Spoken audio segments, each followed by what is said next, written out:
Hello again and welcome. I had a bit of luck the other day in one of the auction sites and I managed to pick up some of these for a very good price.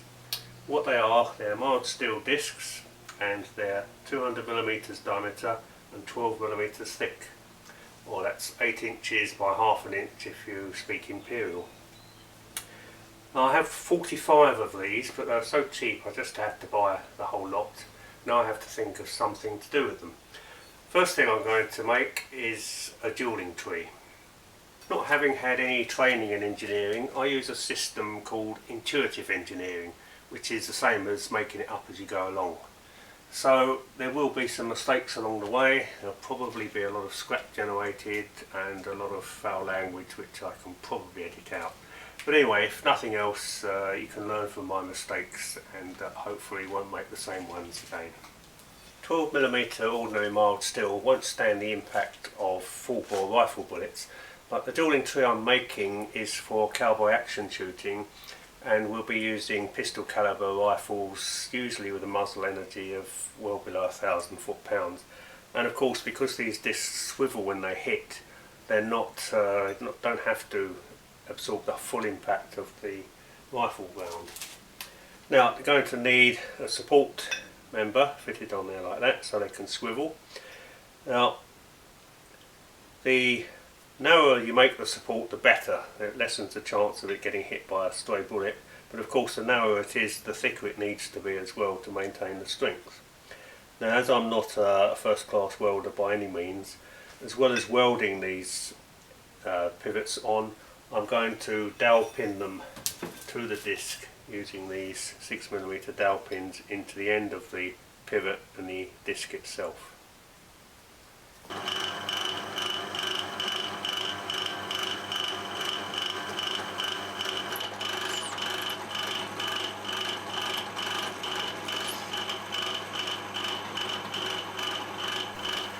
Okay, the holes have been drilled and the dowel pin has been cut to the right length, so it goes in there. And the disc will sit on top, like so. Now it just remains to grind a flat on the disc here and bevel the edges ready for welding. Let's mark where we need to cut the flat, there and there, same on here. Okay.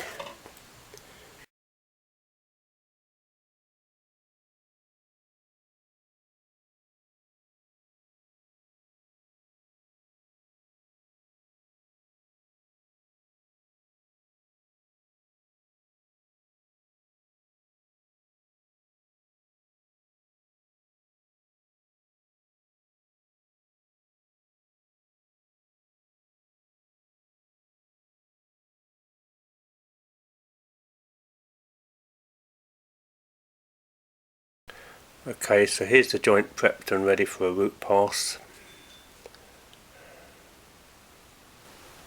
Okay, well I need to do some welding now, so if you have a welding mask I suggest you put it on. If you don't have one, I should look away now.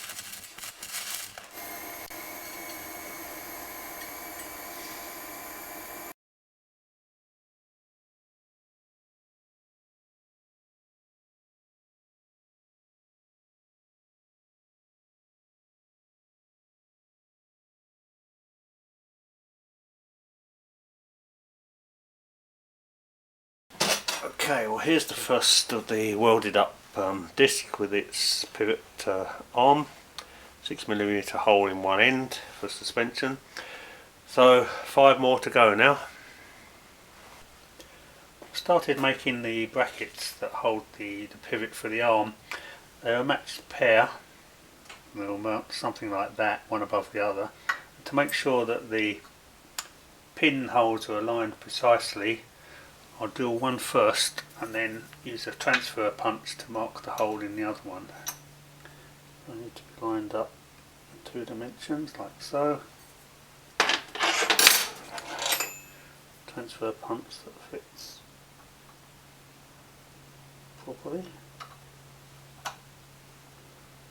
Okay.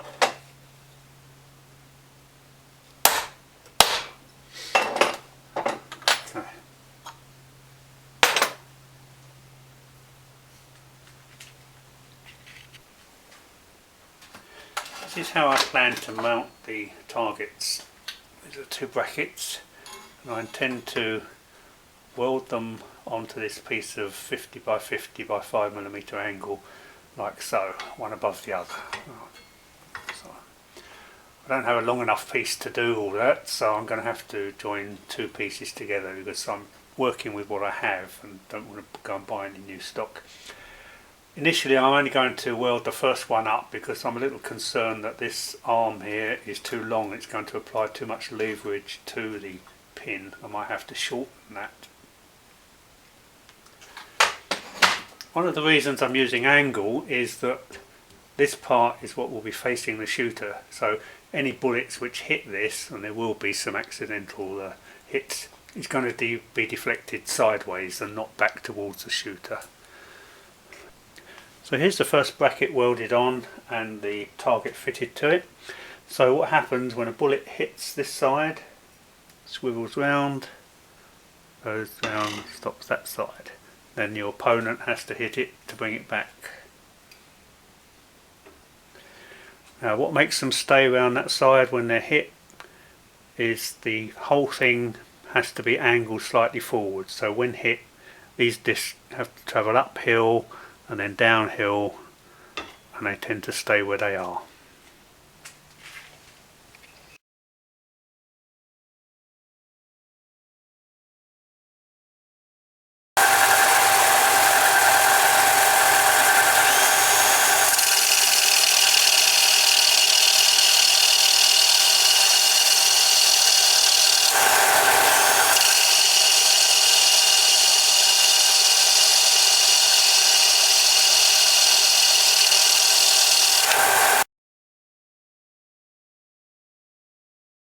Okay, now here's the upright with all 6 hinges welded on.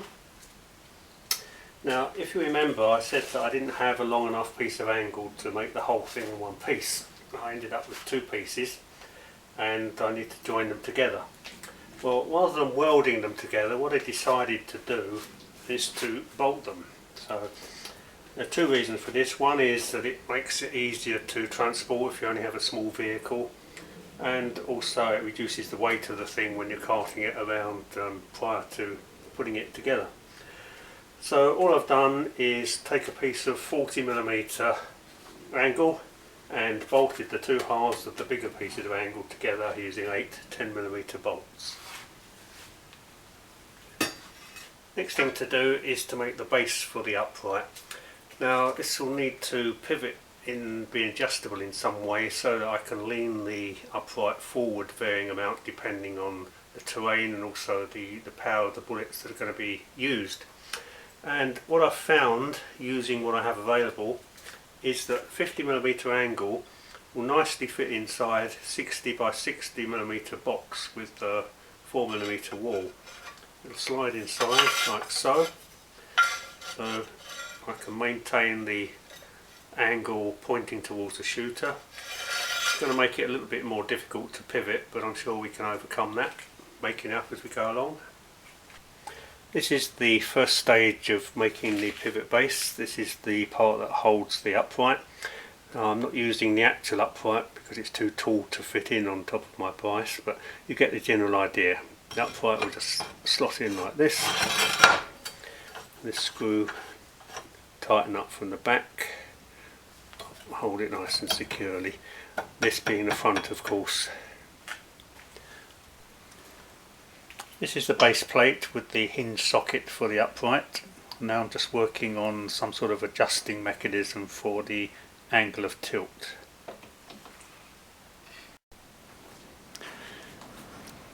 I've welded this arm onto the bottom of the holder, and the idea being that it can pivot and will be held in position by a nut on a piece of threaded rod like so. And here's the base mounting almost completed. What I've done, I have this arm on the bottom of the socket and a piece of threaded rod and some wing nuts, so I can adjust the angle of tilt by unscrewing this nut a little. And when I've got the preferred angle, I'll just lock off the bottom nut. So we have this sort of adjustment. What I have to do now is drill 4 holes to mount the base plate onto the wooden base. I've mounted the base on a simple disposable wooden H-frame. Now it just remains to put the whole thing together and see if I've made any sort of stupid mistakes.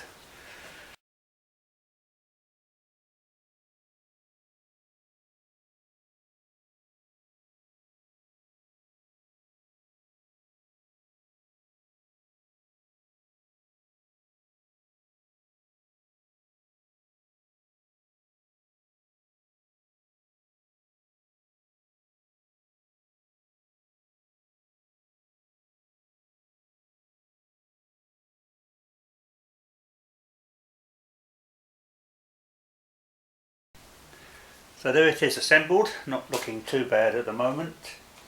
And if you're not familiar with the Duelling Tree, I'll demonstrate roughly how it works. Suppose you were shooting at the left hand side and I was shooting at the right here, using my trusty simulated pistol calibre round. On the signal we start shooting, bang, bang, bang, I win. A couple of points about the construction. The upright is at an angle to vertical. At the moment it's about 20 degrees and that's adjustable. And also if you look down on the paddles you'll see that they come a little bit over centre when they're right forward.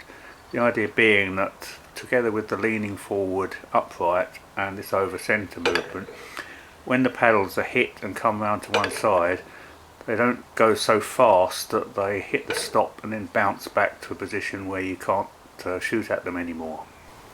In case you're wondering why I use pins to secure the paddles rather than a simpler nut and bolt, the reason is that our range is shared with a number of other clubs and we don't have secure storage for large items. So what we need to be able to do is dismantle the device without tools so that we can lock the paddles away in our secure cupboard and leave the rest of the uprights in open storage. If we don't do that, what we'll find is that some joker will think it's funny to try and shoot holes in the paddles with jacketed bullets and a high velocity rifle. Well, that's where we are right now. This year's been the wettest for 100 years here in England, so if it ever does stop raining I'll get this thing to the range and we'll make a video showing it working or falling over or dropping to bits, whatever. Anyway, hope to see you soon.